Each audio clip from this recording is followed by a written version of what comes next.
स्वामी सुंदरानंद जी आश्रम में वापस आ गए थे। मैंने उनसे पूछा कि निकट भविष्य में क्या उनकी तपोवन और नंदनवन जाने की कोई योजना है।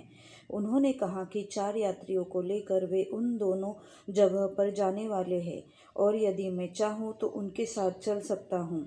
उनकी यात्रा 4 दिनों तक चलेगी। मैंने भी उस सैलानियों की टोली में सम्मिलित होने की सहमति दे दी। हमारी यात्रा दूसरे दिन प्रारंभ हो गई और स्वामी जी ने मेरे लिए समस्त आवश्यक सामानों की व्यवस्था कर दी।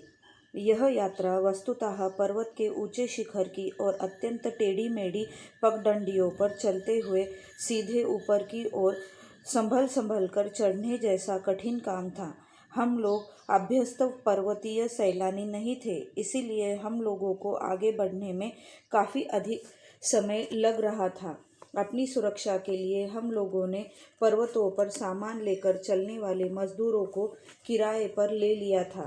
हम लोगों का सारा सामान उन्हीं लोगों के पास था। उन लोगों की पीठ पर विशिष्ट आकार के मजबूत टोकरे भी थे और आवश्यकता पड़ने पर वे यात्रियों को उन टोकरी में बैठाकर पर्वत पर चढ़ सकते थे। वे लोग मजबूत शरीर वाले और साहसी होते थे। पहाड़ी पर चढ़ते समय हम लोगों का पूरा ध्यान अपना संतुलन बनाकर अत्यधिक सावधानी के साथ आगे बढ़ने पर लगा रहा। इसीलिए हम लोग आसपास के मनमोहक दृश्यों का आनंद नहीं ले सके। कभी कभी तो हमें उन मजदूरों का हाथ पकड़ना पड़ता था और वे हमें उबड़ खाबड़ पथरीली सीढ़ियों पर से ऊपर खींच लिया करते थे। समस्त कठिनाइयों को किसी न किसी तरह पार करके हम लोग मध्याह्न लगभग 3:30 बजे तपोवन पहुंच ही गए। वह हरी भरी घास से ढका हुआ बहुत बड़ा समतल भूभाग था।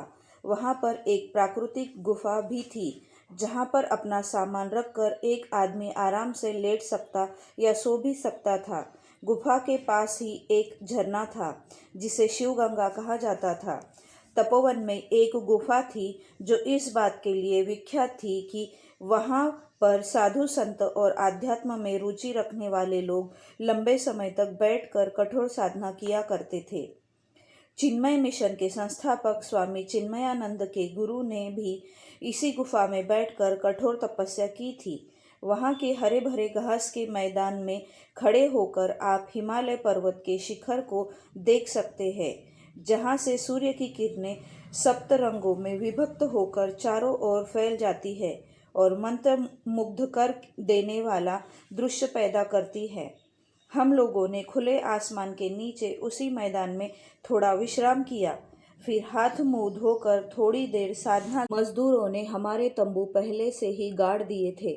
हल्का फुल्का भोजन करके हम लोग अपने अपने तंबुओं में घुसकर सो गए।